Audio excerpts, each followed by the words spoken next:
Hello friends, welcome to episode 97 of the Shauna Stitches Podcast. I'm Shauna and this is my channel where I talk about all the crafty things I've been working on lately. I'm recording this on Sunday, September the 8th, 2024, but I think it's going to go up a few days after that because I haven't recorded or uploaded or anything my state of the stash yet, which is for August. So I think I'm going to upload that first and then you'll be seeing this. So there'll probably be a little bit of redundancy, but that's what happens when you're talking about things in different ways, but the same things.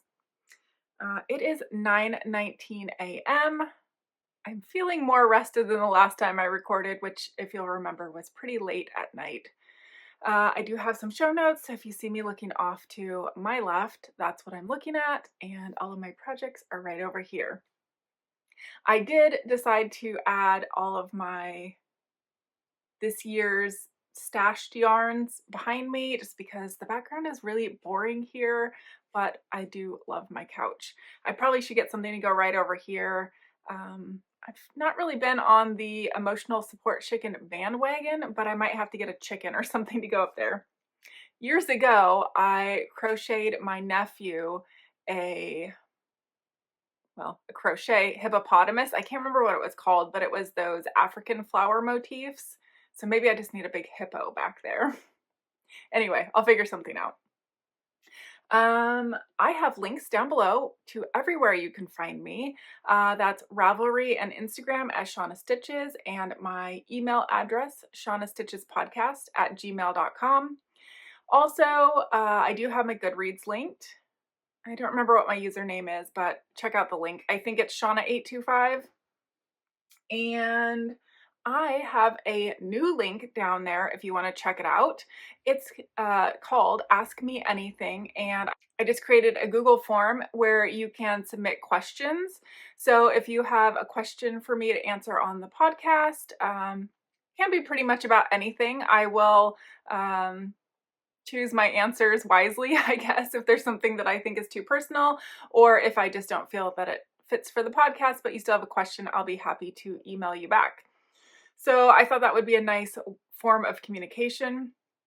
The other links that are on there are also my Ravelry group, which I have not really been using in years, but the last couple episodes I have put links up in there. So that would just be another way to communicate if you wanted to respond there or show pictures or what have you. I'm wearing a new t-shirt that I got with my logo on it, which I think is pretty fancy. The lettering turned out a bit more reddish than I had wanted, but it is still pink and I love it. So I thought I would show that off. And my mom got me a new coffee mug. It has my name on it and it says I knit, but my favorite hobby is collecting yarn. It's hard to read backwards in the thing. And my mom said she was able to pick the hairstyle and the clothing, so she's got me in some pajamas there, which is very appropriate. So anyway, that is a fun little birthday gift. Let's talk about some knitting. I have 0 finished objects since the last time I talked to you, which is kind of a bummer, but I do have some pretty good progress to show you on the projects that I did work on. Since we last talked, I have started my September Desert Vista Dyeworks socks, and I have a half finished object. This is the color Autumn Rainbow. It is the very last of the rainbow series that I have to knit up, so I'm going to have all 4 seasons of rainbow socks, which I love. The pattern here is Blueberry Waffles. It's a waffle textured stitch, 4-row repeat, super simple. Slip stitch, heel, flap, and gusset. And 20 rows of 2x2 ribbing for the cuff. I do a 80 round leg on this pattern because the waffle stitch makes it just a little bit denser, as in I was doing 70 rows of leg for my stockinette stitch socks, and 80 rows of this turns out to be about the same height. And that means I have a 96 row foot And all of my socks, unless I say otherwise, are knit on a 2.25 millimeter 9-inch circular Chiagu needle. My absolute favorite sock knitting needles and pretty much knitting needles across the board. I have started the second sock and actually I've made some really good progress. My hope is to finish this sock today. Oh, I'm hung up. There we go. Here is sock number 2. Exact same stats. I have my cute little rainbow progress keeper on there. And last I counted, I believe it's correct, I have 15 repeats done of the foot and I have to do 24. So 9 more repeats and a toe to go. I do like this color. I've loved all the rainbows, but I have to say this is my least favorite rainbow. And it's probably because I gravitate towards those brighter colors. This one is pretty. I like it. I just don't like it as much as the other ones. Once I get these finished, I'll show you all 4 of the rainbow socks together so you can really contrast and compare how they are different and the same. My favorite color of this rainbow is the yellow. I like how it pops out. It's really pretty. It's hard to see, but the red-orange there, it is actually 2 different colors. From back here, they kind of blend together, but once you get up close, you can see. It's like a rusty red and a rusty orange. And then that nice bright yellow, green, blue, and purple. I do love a good rainbow. I am still using my magnetic yarn holder. I love this thing. This is my all-time favorite, best, you need it but you don't need it knitting notion. I love this thing. I have been using it for pretty much all of my projects. Oh, I just tangled my yarn up really bad.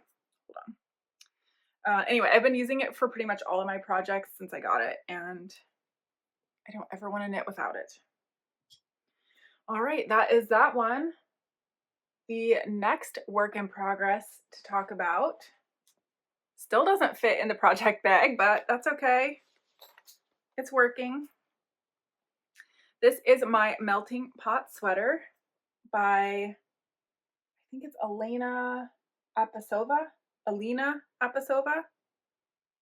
And last time I showed you, I was right there at that progress keeper. So I finished quite a few repeats and I did start the bottom hem. And that is a ribbing. The pattern itself calls for only about 4 rounds of ribbing, and I tried it on and decided that I wanted to double the ribbing. So if I would only done 4 rows, I'd be done with the body right now. But knowing me, I did not want it to be too short. So always erring on the side of caution and knitting a bit more. I already made the body much longer than it called for. There were 2 options in the pattern, either a 9-inch body or a 12-inch body. And I think mine is somewhere around 13 or so. But again, I'm pretty tall. I'm about 5'10", and it seems like my torso is longer, maybe. I have pretty long legs too, so I'm pretty proportionate, but I know some people will have a shorter torso or not, and it just seems like I always need a bit more length to be comfortable in what I knit. I am knitting this melting pot sweater out of 3 different, well, technically 4 different colors. The neckband and that ribbing is the hot pink, which is this yarn. This is a K&C Knit and Crochet from Joann's. It's a sock yarn, 75/25. I bought this originally for the Contrast Blast Stephen West mystery socks. Knit the sock and had enough to add to this. And I think it adds a nice little variation and pop of color. So this color will just be the neckband, the bottom ribbing, and then it will be the cuffs of the sleeves, however long my sleeves end up being. My Next color is Robin's Promise. I'm forgetting, this is a knit crate, yes, knit crate, no longer in business. Really pretty. I did weigh what is left of my yarns after the body, and I have just about 30 grams. I think it's probably closer to like 27 because, well, let me show you the rest of my colors first. This one here is Drama Queen by Creative Obsession, Carrie. She no longer dyes. She's an Oregon crafter maker. And this one here, which is Happy Feet 100, I think, Plymouth Yarns, maybe. And it does not have a fun colorway name. It is just a number, but you see it's those pretty pinks and that pop of green.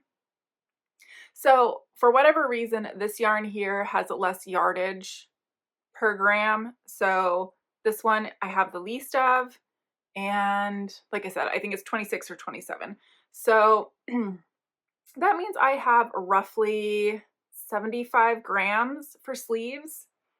And I was trying to figure out online if there was some fancy math way to figure out how much yarn you would need for sleeves.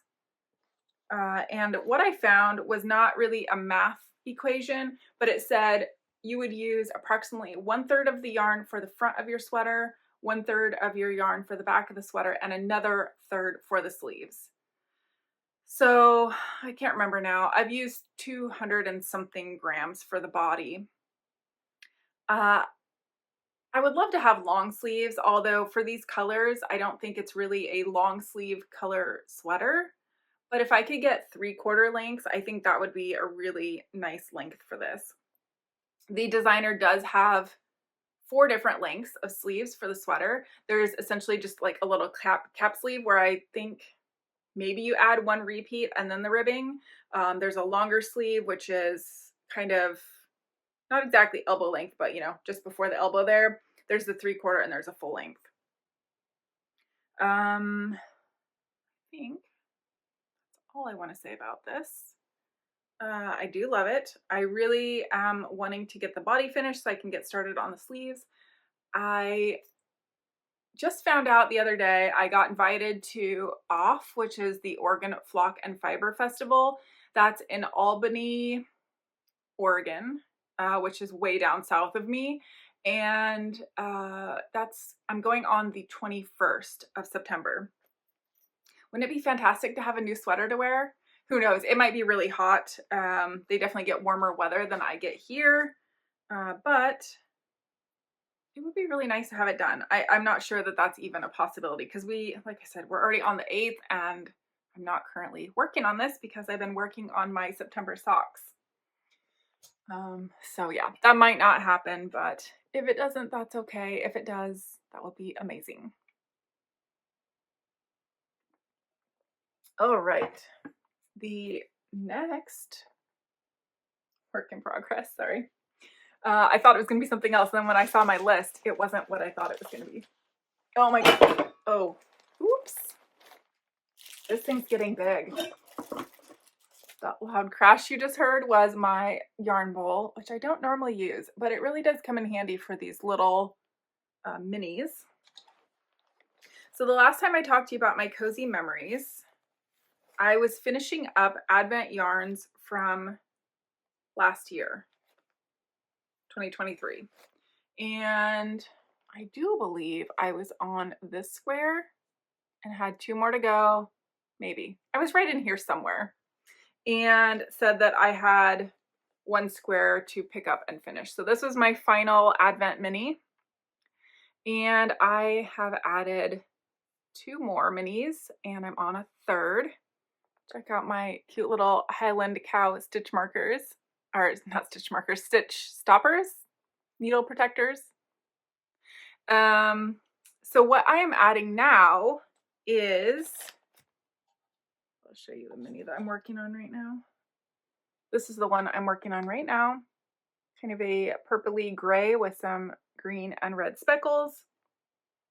And I have a lot, this many, left over from a yarn to dye for was a yarn dyer.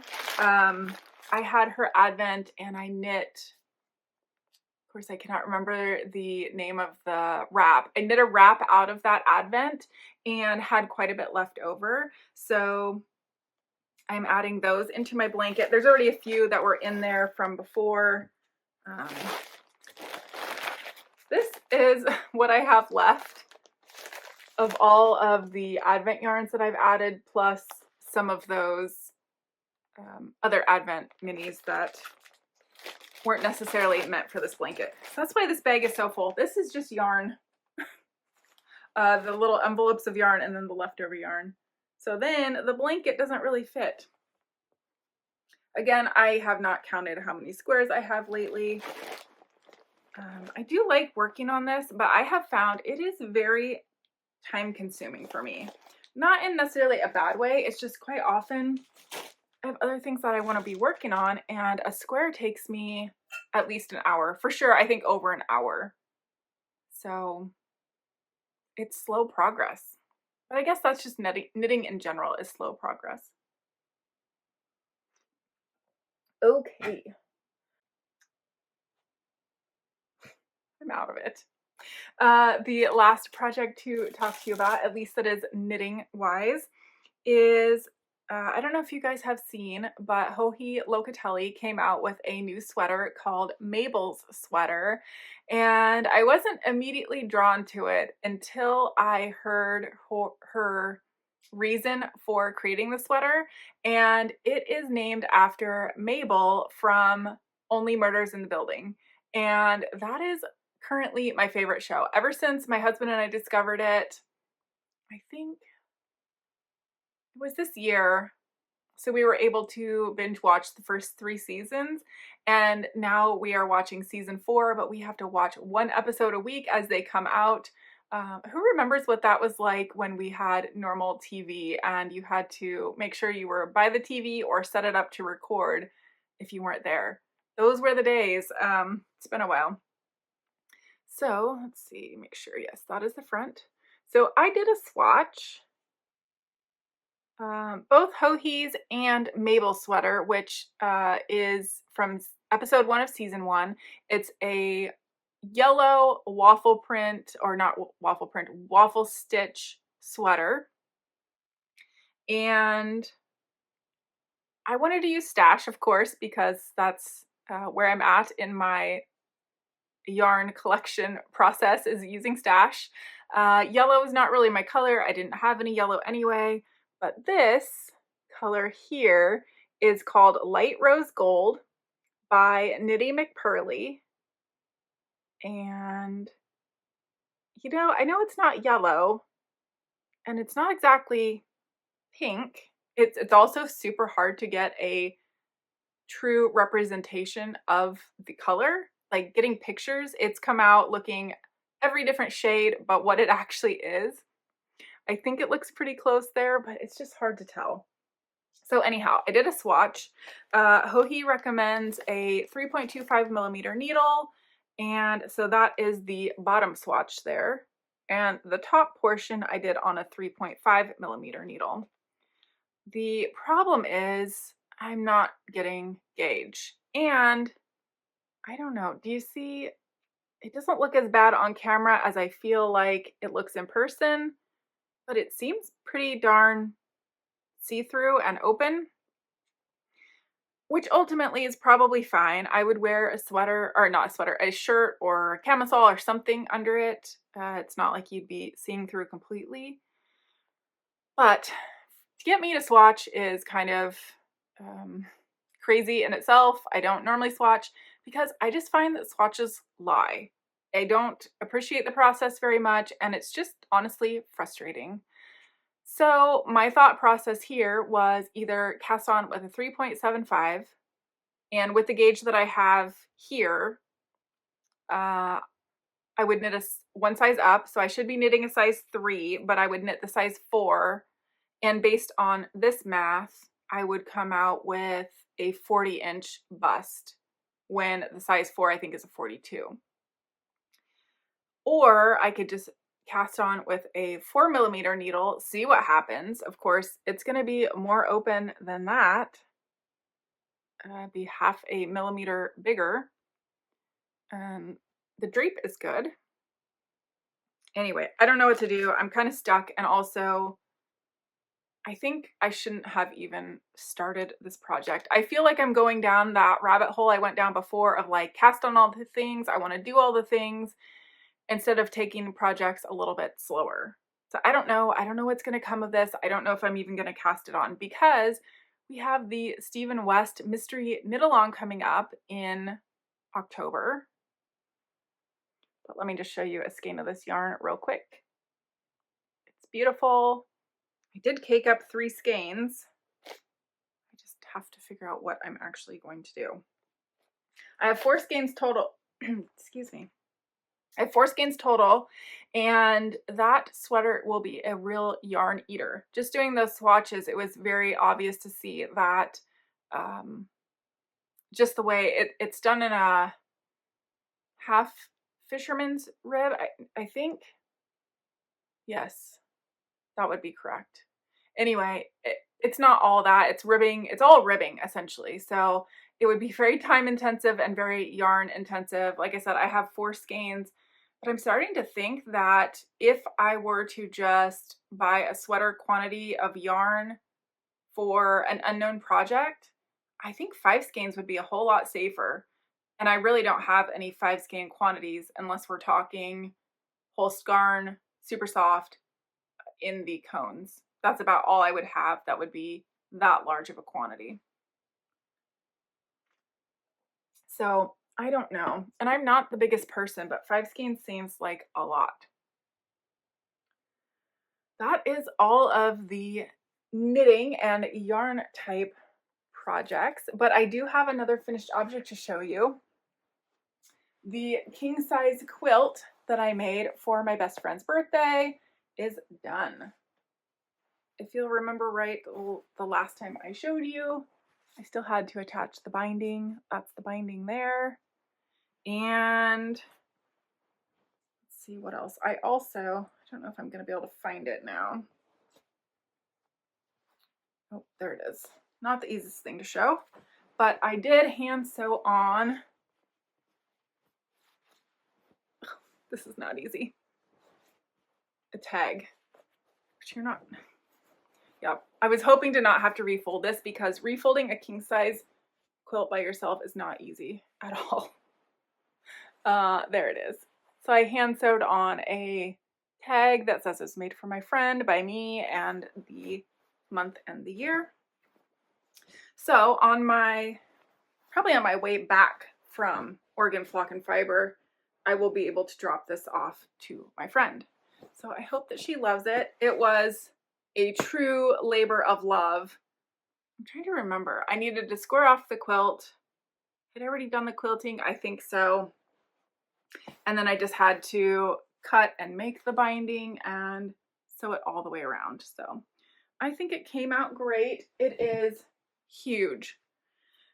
I also started working on a very old quilt that I started December of 2019, same year I got married, so almost 5 years ago now. And it was a king size rag quilt, I believe it's called. And I made it all out of flannel.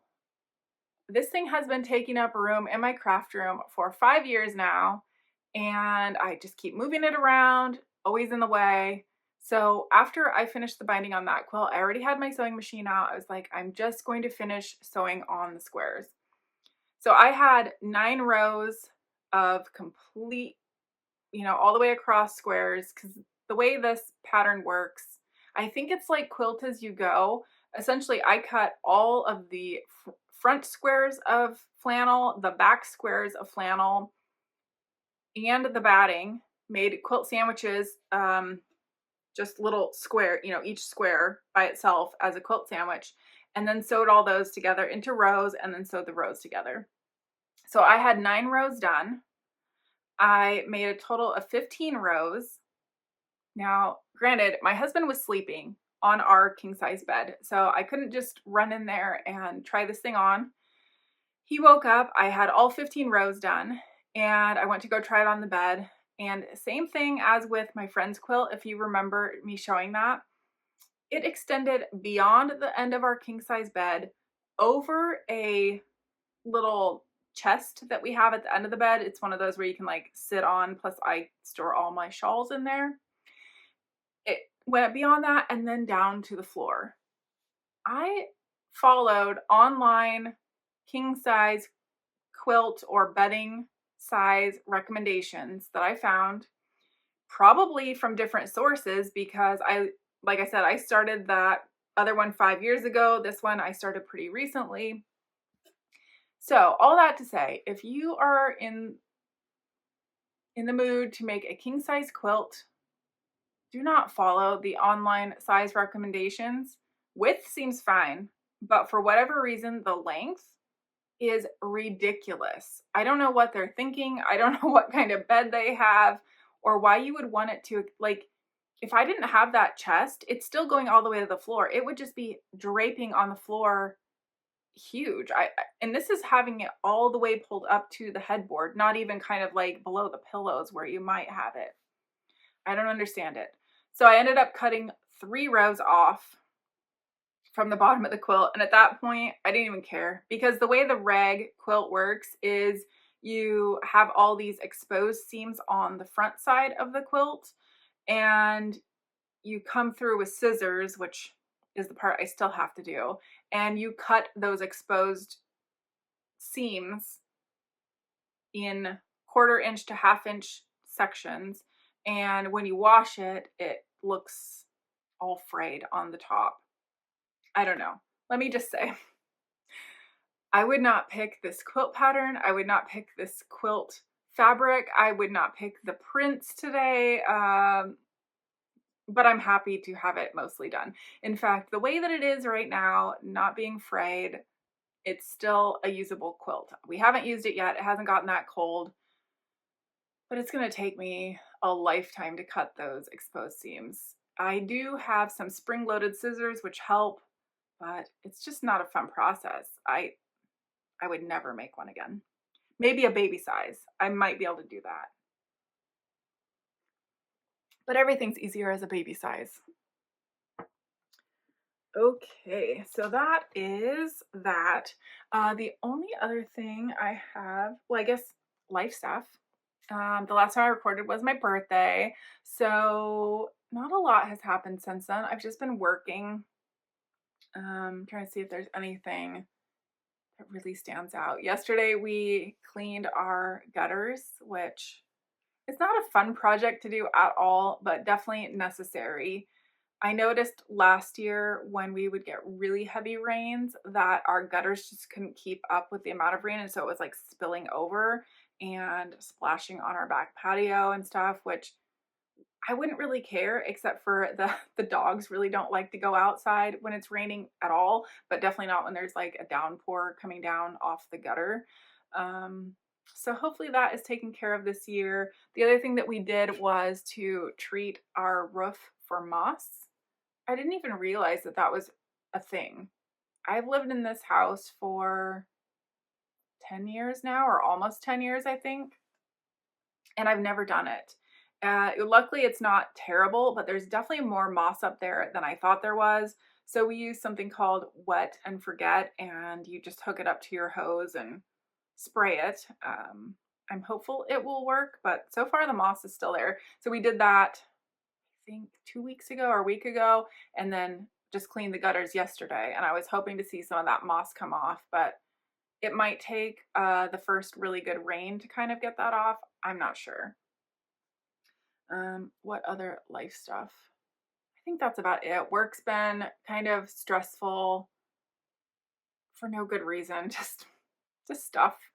Yeah, I don't know. We had a four-day work week last week, and for whatever reason, those 4 days felt extra long, felt longer than 5 days. So I'm hoping going into this 5-day work week starting tomorrow, it's not going to be so bad. I have still been reading. I finished Hillbilly Elegy by J.D. Vance, and I thought it was a pretty good book. Not my normal kind of read at all, but kind of my takeaway thought from the book in general is just that I think it's kind of cool to have someone in politics because he's already a senator. But the potential that someone in a vice president position, maybe president down the road, I really like the fact that he comes from having experiences in essentially every socioeconomic class there is. From very poor, having drug addiction in his family, which that can happen at any socioeconomic class, but maybe more so with poor populations. I'm not sure.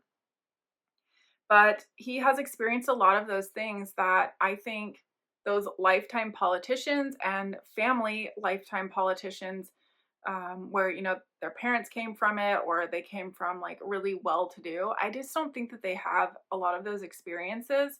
And, you know, if he can not forget where he came from and remember those things, which if you write a book about it, I think you're not forgetting, then I think that could be a really good thing for our country to have a lot of different perspectives. Who knows? But maybe. So, yeah, that's all I have to say about that one. I am still reading The Martian, which is by Andy Weir, Weir. And that book is going so slow, partly because I've had to set it aside, I think 3 times now, at least 2 times, for books that became available through the Libby app when I was reading The Martian through the Libby app. Luckily, I was able to renew it. I'm at 85% now. I think according to my Kindle, it says I have about 2 hours of reading left. I would love to just get it finished today. But I'll be honest, as much as I do enjoy the story, there are parts of it where I can't visualize what he might be talking about because there's this different space equipment. He's on Mars, he's stuck on Mars, and kind of the area where he's living is called the Hab, H-A-B, the Hab. And, you know, can I visualize what the Hab is in my head? Not really. And they're talking about airlocks, which, you know, I served on a US Navy ship. I kind of understand what an airlock is. I've seen them, but I imagine in space it's a little bit different. So I have these, you know, personal concepts where I, you know, can kind of visualize it, but not fully. And so I'm struggling with that. But it's been good. There are some very humorous parts, but overall, it's not my favorite read. If I didn't read one more page and I had to give it a rating today, I'd say it's like 3.5 stars. I bet it's a really good movie though, because that is what I'm struggling with, the visualization, and a movie does that for you. I'm not a huge movie person, but I might have to watch that once I'm done reading the book. We'll see. That's it. My plans are to get those September socks finished so I can go back to working. Oh my goodness. But I have one more whip and I swear I just didn't see it on my list, but I know it's there. I have one more whip to show you in my cute little bug bag. So cute. It is kind of see-through. I have a test knit that I'm doing. You aren't really going to be able to see a whole lot other than that it's color work. And you can kind of see a design forming, but the next design that forms is going to be real cool. So as I make progress, I will show you. I am using an undyed yarn from my stash. This was Dyer Supplier, no longer in business. And the contrast yarn is Knit Pick Stroll in the Cobblestone Heather color. So those are working up well together. I will show you my floats. There they are, pretty, pretty floats. Offer a lot of stretch. So yeah, stay tuned to see where this design is going. I'm very excited to see it come to life. That is truly the last whip that I have to show you.